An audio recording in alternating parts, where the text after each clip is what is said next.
Former President of the United States of America, Abraham Lincoln said, "The best way to predict the future is to create it." A very pleasant morning to my dear freshers and everyone present here. Today is not just another day.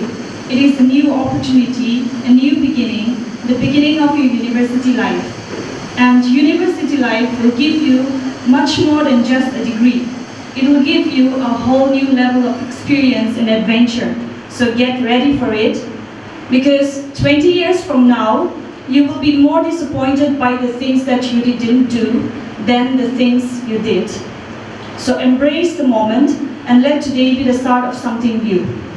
Going by this, I would like to congratulate all these new faces, the freshers, for successfully clearing your 12th standard and stepping into this new chapter. A reading from the first letter of St. Paul to the Thessalonians, chapter 5, verses 16 to 18.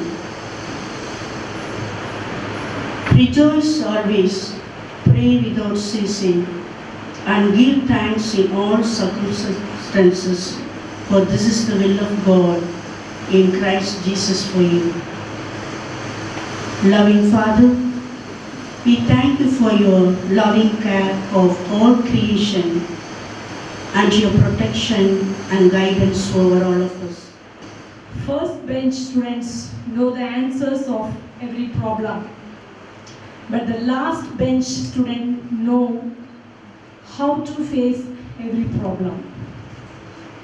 Respected Dr. Sethupathi, Acting Registrar, Mr. Ninato Zimomi, NPS, Assistant Commissioner of Police, Chumukodima, the guest of honor, Reverend Sister Victoria, Superior of DMI Community, Father Augustine, MMI, Father Anish, PRO, Dr. Kenny Choli, Dean of Academics, Professor Charles, Dean of Student Affairs, Head of the departments, other faculties here, and my dear freshers. Very good morning to all of you. Yes, it's my honor and privilege to welcome our distinguished guest of honor, Mr. Ninato Zimomi, NPS, Assistant Commissioner Police, Chumukodima. He has graduated M.Tech in Industrial Engineering, and he was holding a responsibility as a cyber crime in charge at Police Headquarters, Kohima. Sir, we are very fortunate to have you with us today as a guest of honor. Not only because you are here with your profession, more than that, we respect, we honor for being an engineer, taking up another profession as a police officer. It shows your creative thinking made you great, and you know your choice, and you are setting a role model to our youth today. By quoting, qualification alone not matters of your success. It matters what you choose and how you choose. My dear freshers, you are not the last and the least also. You are the prime of today. I'm so delighted to welcome all of you, our freshers and our little children of St.Joseph family. We welcome all of you, dear students. Welcome. Give a big clap to yourself. Thank you, sister, for the warm words of welcome. We shall now be favored with a special number by the Department of History. Welcome to the family. We're glad that you have come to share your life with us as we grow in love, and may we always be to you. But God will have us be a family always here, to be strong and to lean on.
take this opportunity today to share with all of you some of my experiences and lessons that I have learned through the course of my college and now as a government servant in the Department of Police. I must admit that looking at all of you today, I am reminded of myself many years ago when on my first day in college, we also had an induction program. So I was sitting there and I was excited, and there was a speaker who came to also give the motivational speech and inspire some confidence in us. And I sat there just like all of you, and I was excited but anxious as well. Let me begin my presentation by telling you a story. Now, once upon a time, there was a monk, right? He's a priest or a monk, so he was walking down the road. And as he was walking down the road, he heard a horse, right? A galloping horse. And he turned around to see that a man was riding the horse. And he was coming fast. He was riding the horse pretty fast and he was coming towards this, right? So the monk, as the man came closer, the monk stopped the man and then he asked him, "Son, where are you going? You're traveling quite fast, where are you going?" And the horse rider, the man riding the horse, replied, "I don't know where I'm going. Please ask my horse." Now, this story is a metaphor, and I'm sure all of you can connect to it. At any stage in our lives, not just now, but maybe in the future, one day we will be all faced with this proposition, where we are not sure where we are going. And I must tell you that now that we have entered this university, you have your faculty members, you have your teachers, your professors to guide you. But even in the later stages, in the due course of your life, if you ever get lost, just remember that there are some things which you have to do. And one of the most important things which you have to do is the next thing which I want to introduce you, and that is you have to set your goals.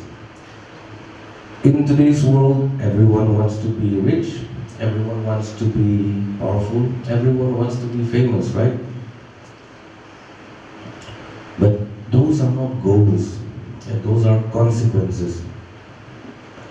When I mean goals, I mean specific, tangible targets, achievable targets. Let's say, for example, those of you doing in the art stream, maybe you want to be a bureaucrat, a specific bureaucrat at the state or the central level. That's a specific target. Maybe some of you want to be a news anchor. That's a specific target, achievable in due course of time. Maybe some of you have big dreams and want to become the next Elon Musk, or maybe you want to become the next Bill Gates, right? That's also something tangible, and you will have to prepare and choose your career accordingly. So you need to have tangible goals. And make long-term goals. See yourself, imagine yourself in the future, what you want to be. Keep a destination ready. Let's say a specific destination. Okay, 5 years down the line, 6 years down the line, I would want to do some business. Then after that, maybe I want to enter politics. Now I'm just saying, you can choose any stream of career that you like, but let's say, oh, first I will enter into the private industry and I'll work there as an executive, and 10 years, 20 years down the line, I'll start my own business. That's a goal. Or maybe you just want to give competitive exams in the future. That's also a goal, right? And to achieve these long-term goals, you have to set short-term targets. You will reach your long-term destination by setting and fulfilling your short-term targets. Now, these short-term targets, for example, now that you have entered the university, now let's say you want to score 70% in all your subjects, or let's say you want to score A grade, the grading system that you follow, you want to score the best grade. Start with that, set that as your benchmark. Once you fulfill that, then aim for something higher. Maybe you want to be the topper in your class. Maybe you want to be the medalist in your university. Set that as your benchmark. It doesn't matter that you fail. It's okay if you fail every time also. But it matters that you keep trying every time you fail. That's the most important part. In this long journey of life, as you strive towards your goal, you will need something very important, which is the next part I'm coming to, that is focus. What is focus? It's nothing but a long-term commitment towards your goal. It is a commitment where you will be, where you will allow yourself minimum distraction. As a human being, none of you, none of us, I'm not perfect, no one is perfect. But we will allow ourselves minimum vices and minimum distraction so that we are able to keep our focus towards our long-term goal. And this focus comes with something called effort. I'm sure all of you have heard of Bruce Lee, right? The famous martial artist and actor Bruce Lee. So Bruce Lee said that knowing is not enough, right? If you know something is not enough, you must apply. Willing, you're willing, but that's also not enough. You must do. So that's what I mean by the effort you have to keep. Coming to the next point is your efforts will have to come with concentration. Quality work beats what you call mundane work, right? Say you're studying for your exams in your context and you just stare at a book for 10 hours, but you're half-hearted. You're not applying your mind fully. I'll tell you what is better than that. You study for 4 hours with full concentration. With 100% concentration, you study for 4 hours, and that will give you better results than just half-heartedly going through, sitting in your class or going through a textbook half-heartedly. Also, I want to tell you that when you focus on something, focus on the goal and not the problems. There are many hurdles, many obstacles, whichever stream, whichever career, or whichever destination you want to reach. Now, if you focus yourself on the failures, then you are already losing. So focus on the destination. You have to, where there is a will, there's a say, there is a way. And you will definitely make it. As you start your college, I also want you to know something very valuable, very important, something called, which you have heard before, but I want to again introduce it to you, that is attitude, right? What is attitude? It's written out there on the board, basically. It's your outlook, right? The set of values you have, the set of preferences, your emotions, your reaction to the world around you. So it's your mentality. In short, it's your mentality. And this mentality of yours will determine how well you will do a given task, or how well you will behave in a certain environment, how well you will be in your adjustment and your dealing, your relationship with other people, your relationship with your teachers, your relationship with your friends, your relationship in your personal lives. Attitude is a very important thing. Having a good attitude will make you a top quality person. I encourage all of you to have an unbiased and a holistic and an open-minded attitude at this moment, where you are going to receive a lot of learnings. And this, believe me, if you set your attitude right now, it'll take you very, very, very far in life. And in this connection, I would like to introduce you to the story of the hare and the tortoise. I'm sure you must have all heard of it. There was a But this is part one, okay? There are many parts of this story, so I'll start with the part one, right?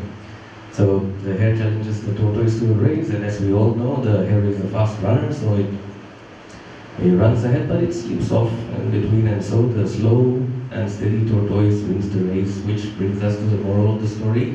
Slow and steady wins the race, all the time, every time, right? And just as someone who has experienced this lesson in life, I have like in college and even in school, there were students who were very brilliant, excellent, they were very sharp. But somewhere along in the life, they were carried away, just like the hare, and they fall short of what they could have performed. So that's an example. Now, nothing is, you cannot, there's no success without hard work. There's no shortcut to that. But why is work hard? Why is it difficult for you to work what you have to work? One simple reason, it's very obvious, is that because in today's world there are so many distractions, right? This is a world we live in, is a world that promotes instant gratification. I'm sure all of you have social media accounts, and you want instant likes, you want instant comments, you want instant relationships and things that don't last. And everywhere you are bombarded on the internet and on your TV by the corporate media, the ideas that they are trying to force to sell you. So that keeps you very distracted. And also, work is hard for a simple fact that if you want to learn something new, you will have to learn the ABCs. Say you entered the realm of, say for example, a technical subject, you have to learn many new concepts. And learning concepts at the fundamentals, at the rudimentary stage is difficult. But that is where the hard work comes in, right? You want to be a good writer, say in the future, maybe you want to give competitive exams. So you want to write well, you have to practice. First, you have to emulate some good writers, you have to read the newspapers every day. Those are the things which you have to work upon every day, and that's why work is hard. Now, how much hard work do you have to put? And there is no quantification to this. This is not a hard and fast rule, but according to what research by a fellow named Malcolm Gladwell, and he researched and surveyed some of the most successful people in the world, which included the likes of Bill Gates and some chess grandmasters, the world's best musicians and top-level achievers in the global stage. And he found that all of them had put in, on average, at least 10,000 hours of work. Now don't think this 10,000 hours of work is like something, a magic number, if you reach you will succeed, but it gives us a rough idea of how much hard work you have to put in. Now imagine yourself, see how many hours do you have in a day? We have 24 hours, right? And you sleep for 8 hours, then another 5-6 hours you will have to attend your classes and other stuff. 1-2 hours you travel, then you have to eat, you have to bathe, then you have to spend some time with your family, and that leaves you with maximum 4 to 5 hours free time, maybe 6 hours of. That is the valuable time you have to develop the skill and the ability in whatever career, whatever field you want to pursue in the future. So imagine that you work every day, full-heartedly, put those 5 hours for 365 days, 1 year, right? That takes you to about 1,800 hours you have put in 1 year. And so, how many years will it take to reach 10,000 hours? I'll just, if the student can, any student may wish to answer this. I just want you to be a little interactive. You work for 1,800 hours a day in a year. So how many years approximately? You don't have to be very exact, point this, but approximately how many years will it take for you to reach 10,000 hours?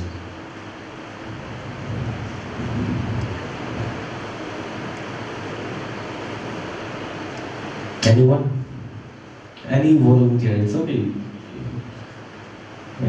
I wouldn't mind if you miss the answer by miles, but years. But I would see all of you develop the spirit of trying and and participating.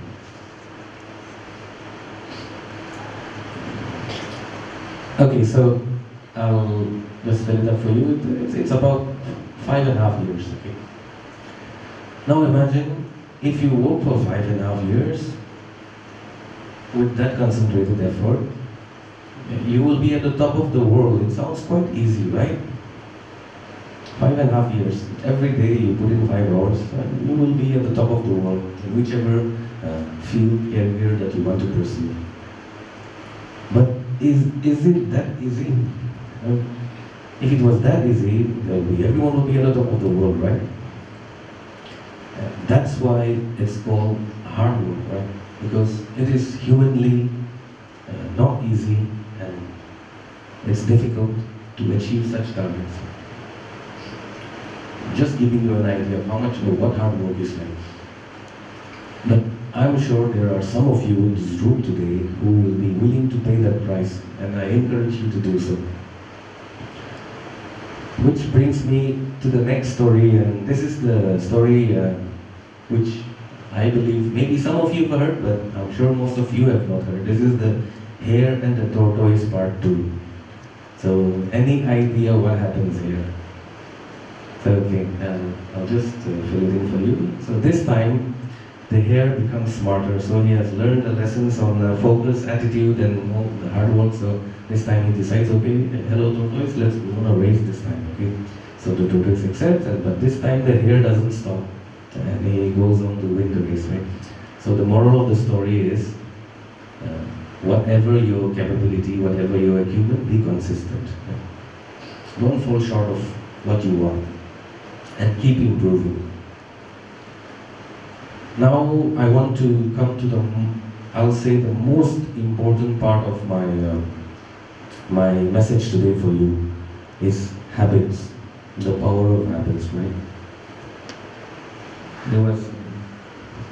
This is said by a famous essayist and philosopher, Ralph Waldo Emerson. He said that you sow a thought and you will reap an act. You sow an action, you will reap a habit. And you sow that habit and you will reap your destiny. Habits make a man, right? You see, habit makes a man or a woman. You are like the tiny drops of water makes the mighty ocean. You will become a sum integral, an accumulation of the little things that you do in the form of your habits. And it starts with little things like how you pay attention to your teacher in the classroom, your skill of listening, your habit of listening to teachers, how you understand and internalize ideas, concepts that you hear or that you read. That will become a habit. If you develop the habit of reading, if you develop the habit of writing, practicing, from this stage,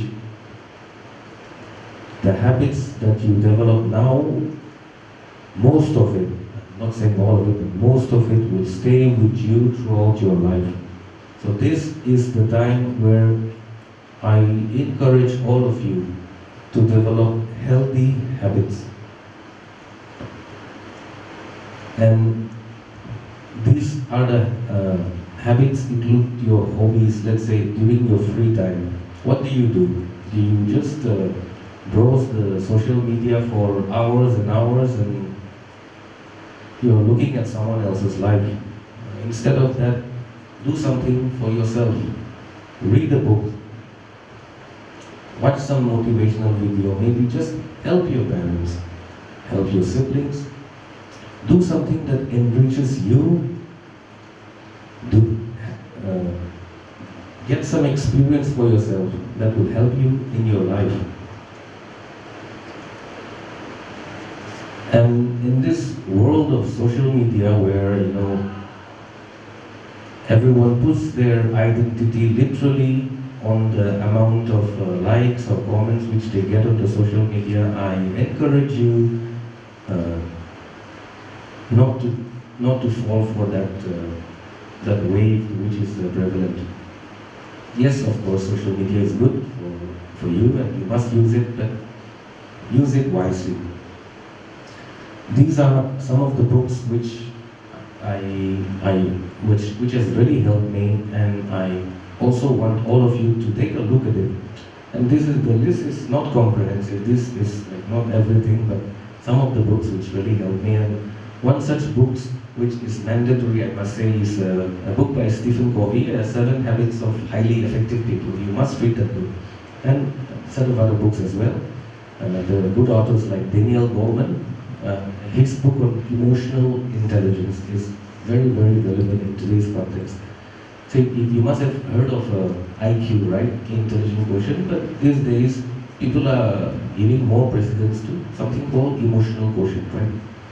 How you handle situations, how you handle other people. In this world, you alone as an individual, you will not be able to do anything. But as a group, as a society, as a team, you will be able to achieve what you want. So the key to that is emotional intelligence. I'll not go through all the books, and I'll leave this presentation also if you want to refer to it later, so you can go through it. Now comes to the story of our Hare and the Rabbit part 3. So this is the third part. Any idea, so what happens this time? Okay, so this time the tortoise, he has done a little introspection, and then he thought of improving himself. And so what he tells the hare is, let's do a race this time, okay? We'll do a race. But this time I will select the track. Last time you chose, this time let me select the route. And the route included a part where they have to cross a river. So they started the race, and the hare, as usual, he ran fast, but he stopped at the river because he couldn't swim, right? But the tortoise came slowly, he crossed the river, and the tortoise once again won the race. The moral of the story is, know thyself, know yourself, know your strengths, know your weaknesses. Know yourself in the context of your environment, and know yourself in the context of the society that you're living in.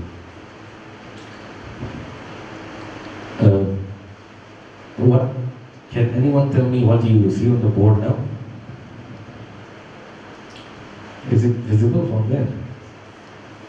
So there's a guitar and there's a name of a famous band, a very highly successful band. And I'm sure some guys or girls, they will know this band, right? This was Megadeth, right? It's from a book, okay, but I would just want to take this example for you to be helpful for you in your life. So this Megadeth is one of the most successful bands in the world. They sold millions and millions of albums, did multiple world tours, and as we were discussing in the beginning of our presentation, rich, and they were rich and famous. But unfortunately, in one interview, the lead guitarist and the leader of this band, his name is Dave Mustaine, so he was asked, are you happy? Do you feel successful? And he cried and he said, no, I consider myself a failure. Why? Why? Because he always compared himself to another band, which is Metallica. Unfortunately, Metallica was quantitatively more successful than Megadeth, and although he was more successful at the top of the world, he always compared himself to Metallica, the band from where he was kicked out from because of his alcohol problems. So, friends, the lesson here is that if you compare yourself to someone, if you compare yourself to something, you will never be satisfied. Be your own hero. When Oscar winner Matthew McConaughey was asked in an interview, who is your hero? He said, myself. Your hero is yourself. But 10 years from now, imagine yourself with all the qualities, with all the skills, with the position that you would like to have. Imagine yourself there. Be your own hero and don't compare yourself to others. Now I will come to the final chapter of the Hare and the Tortoise. This is part 4, right? Okay, no more, after this, no more stories of the Hare and the Tortoise. This time, so what happens, as you can see in the picture, both the hare and the tortoise have become mature and they have become wiser. So they decided we'll help each other in the race. So the hare carries the tortoise through half of the journey, and the tortoise helps the hare cross the river by sitting on its back. And so they both win the race. The moral of the story is, in this today's world, you need teamwork. You have to learn to work with others. You have to learn to adjust with others. You have to know that you can do more as two of you or as a team than what you can achieve individually. That's what I want to convey to you, the importance of teamwork. I will come to the last point of my presentation, and this quote is from Steve Jobs. And Steve Jobs is the founder of Apple, as you all know, was a brilliant man, genius. He said, stay hungry, stay foolish, right? I'll just explain the context to you. Stay hungry for knowledge. Stay hungry for lessons. Stay hungry in terms of your ambition. Have dreams that don't make you sleep, as our famous ex-president APJ Abdul Kalam would say.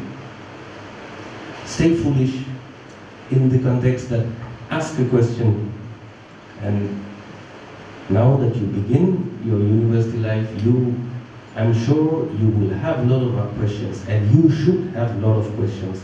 Ask a lot of questions. Be a fool for 5 minutes. Sometimes, even in our own experience, we don't ask because what our fellow colleagues they will laugh at us, right? But be a fool for 5 minutes, or don't ask and be a fool forever. I will conclude my speech by sharing one last story with all of you. So once, a troubled man or a woman, he went to a Zen master. So he was a master. So he told the master, Master, I have a lot of problems. I have this problem, I have that problem, and all the problems in the world. So the master slowly started explaining, giving him advice and solution. But the student, he kept interrupting the master. He said, no, but this is like this, but no, but and all that. So the master brought a pot of tea for the student, and he kept pouring the tea in the student's cup till the cup was overflowing. And the student told the master, hey, Master, why are you still pouring tea in my cup? It's already full.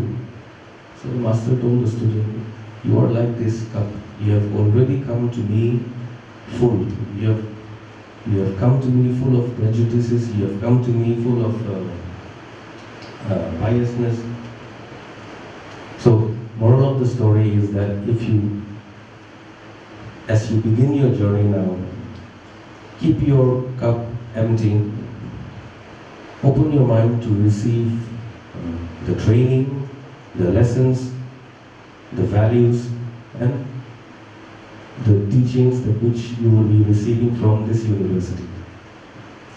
As you begin this wonderful journey, I wish you all the very best of experience, the very best of, I hope you make a lot of friends, I hope you make a lot of good memories, and I wish you all the best and success in every discipline that you do, and it is my sincere wish that you pass out with flying colors and be successful in life.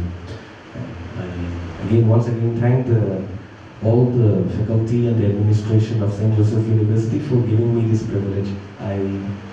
I have enjoyed myself this time and delivering this speech, and this is, I really wanted to have a time with the students. So thank you, St. Joseph University, for giving me this privilege. Thank you very much.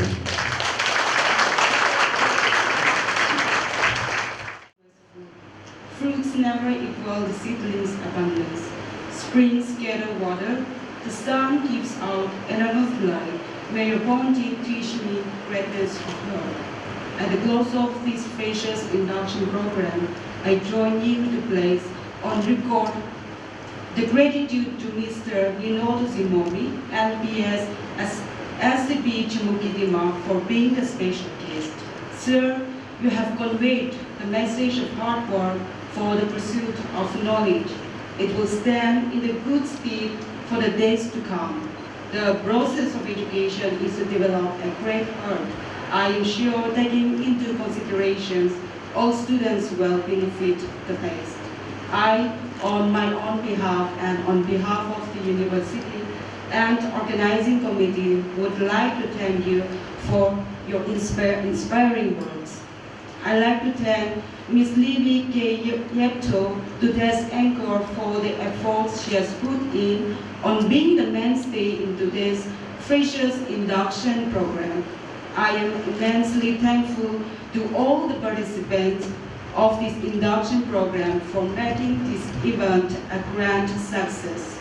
A special mention to our respected Dr. Gay Sidobati, Acting Registrar, our respected Reverend Sister Tines TMI, Deputy Registrar, Dr. Kinodoli H. Yepto, Dean of Academics, Professor Charles Izung, Dean of Student Affairs, and Father Augustine, Deputy COE, for being the catalyst that stimulated us to do our best and standing as pillars of strength.